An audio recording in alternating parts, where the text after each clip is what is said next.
Bismillahirrahmanirrahim. Assalamualaikum warahmatullahi wabarakatuh. My name is Aulia Dewi Syafira and I want to interpret the speech videos by Hailey Hardcastle by the title Why Students Should Have Mental Health Days.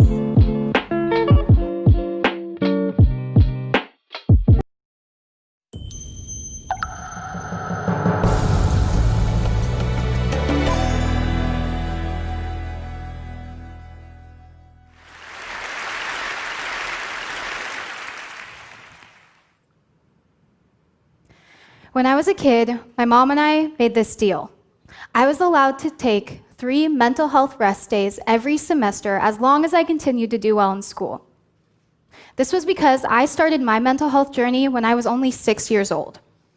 I was always what my grade school teachers would call a worrier, but later on we found out that I have trauma-induced anxiety and clinical depression. This made growing up pretty hard. I was worried about a lot of things that other kids weren't, and school got really overwhelming sometimes. This resulted in a lot of breakdowns, panic attacks. Sometimes I was super productive, and other days I couldn't get anything done. This was all happening during a time when mental health wasn't being talked about as much as it is now, especially youth mental health. Some semesters I used all of those rest days to the fullest. Others, I didn't need any at all. But the fact that they were always an option is what kept me a happy, healthy, and successful student. Now I'm using those skills that I learned as a kid to help other students with mental health challenges. Ketika saya masih kecil, ibu saya membuat kesepakatan saya dibolehkan untuk mengambil 3 hari istirahat kesehatan mental setiap semester. Asalkan saya berhasil pada kegiatan di sekolah. Ini karena saya memulai pelajaran kesehatan mental saya ketika saya baru berusia 6 tahun. Saya selalu menjadi apa yang oleh guru-guru sekolah saya katakan, yakni kekhawatiran. Kemudian, kami menemukan bahwa saya memiliki kecemasan yang disebabkan trauma dan depresi klinis. Ini membuat saya cukup semakin sulit. Saya khawatir tentang banyak hal yang kadang-kadang tidak dimiliki oleh anak-anak. Dan sekolah benar-benar luar biasa. Ini mengakibatkan banyak gangguan bagi saya. Serangan panik, kadang-kadang saya sangat produktif dan hari-hari lain saya tidak bisa menyelesaikan beberapa tugas yang harus saya selesaikan. Ini semua terjadi pada saat waktu itu ketika kesehatan mental tidak dibicarakan sebanyak sekarang. Terutama kesehatan mental kaum muda. Beberapa semester, saya menggunakan semua hari-hari nyata untuk sepenuhnya. Yang lain saya tidak perlu sama sekali. Tetapi kenyataan bahwa mereka selalu menjadi pilihan adalah apa yang membuat saya menjadi siswa yang bahagia, sehat, dan sukses.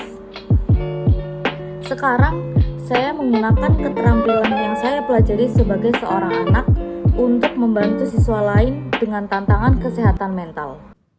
I'm here today to offer you some insight into the world of teenage mental health. What's going on, how did we get here, and what can we do? But first, you need to understand that while not everyone has a diagnosed mental illness like I do, absolutely everyone, all of you have mental health. All of us have a brain that needs to be cared for in similar ways that we care for our physical well-being. Our head and our body are connected by much more than just our neck, after all. Mental illness even manifests itself in some physical ways, such as nausea, headaches, fatigue, and shortness of breath. So since mental health affects all of us, shouldn't we be coming up with solutions that are accessible to all of us?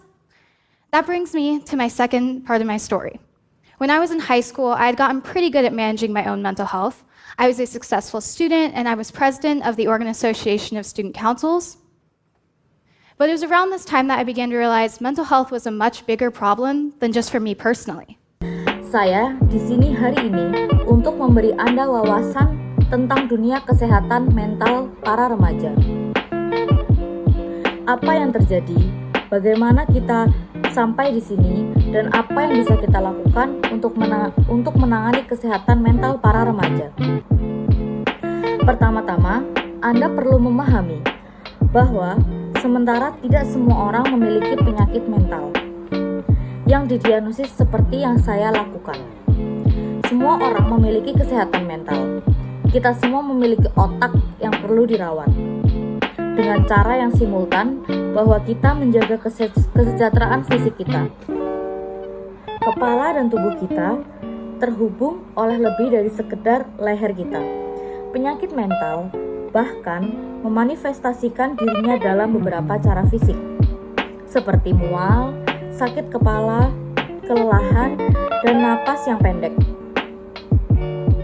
Jadi, bagaimana kesehatan mental mempengaruhi kita semua? Bukankah kita harus menemukan solusi yang dapat diakses oleh kita semua?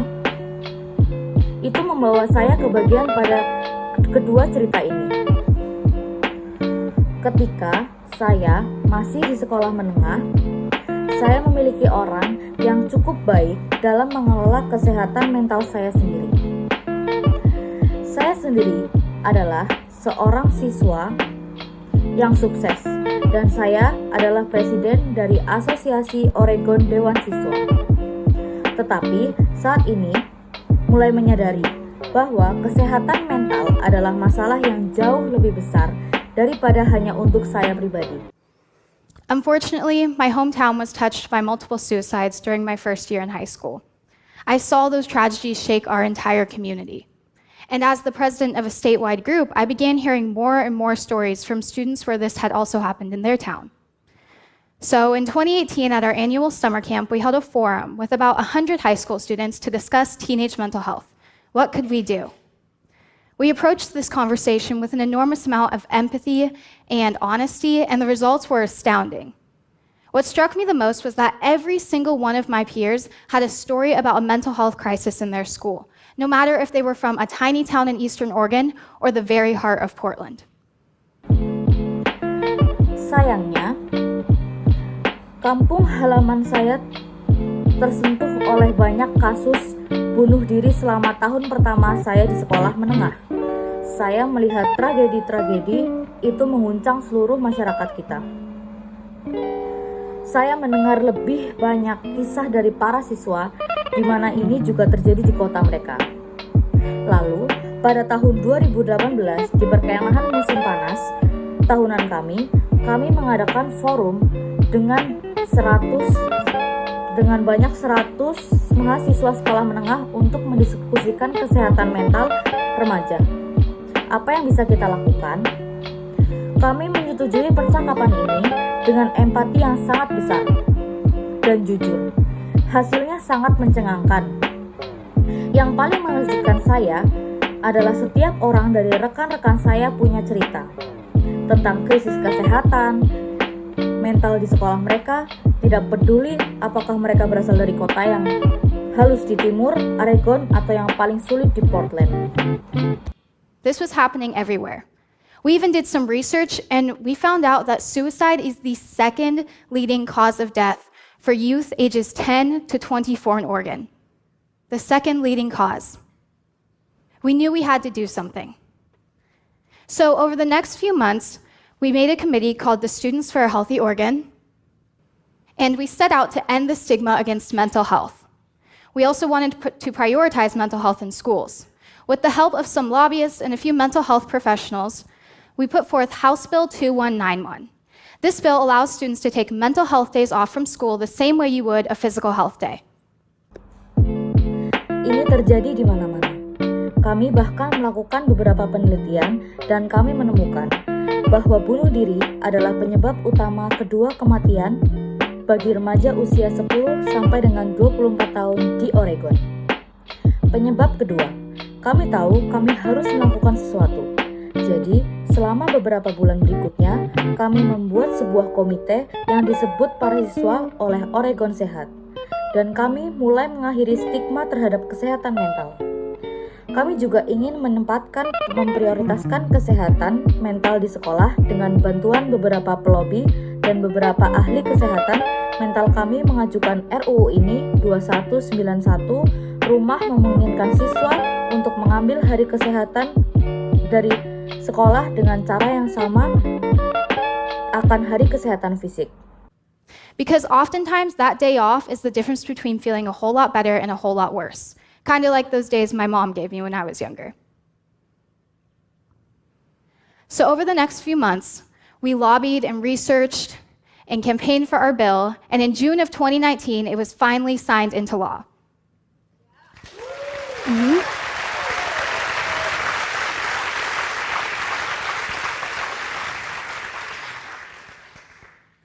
This was a groundbreaking moment for Oregon students. Here's an example of how this is playing out now. Let's say a student is having a really hard month. They're overwhelmed, overworked, they're falling behind in school, and they know they need help. Maybe they've never talked about mental health with their parents before, but now they have a law on their side to help initiate that conversation. The parent still needs to be the one to call the school and excuse the absence, so it's not like it's a free pass for the kids. But most importantly, now the school has that absence recorded as a mental health day, so they can keep track of just how many students take how many mental health days. If a student takes too many, they'll be referred to the school counselor for a check-in. This is important because we can catch students who are struggling before it's too late. Karena sering kali hari libur adalah perbedaan antara merasa jauh lebih baik dan jauh lebih buruk seperti hari-hari yang diberikan ibuku ketika aku masih muda. Selama beberapa bulan berikutnya, kami melobi dan penelitian dan kampanye untuk tagihan kami, dan pada bulan Juni tahun 2019, akhirnya ditandatangani ke dalam hukum. Ini adalah momen terobosan untuk siswa Oregon ini. Adalah contoh tentang bagaimana ini bermain keluar.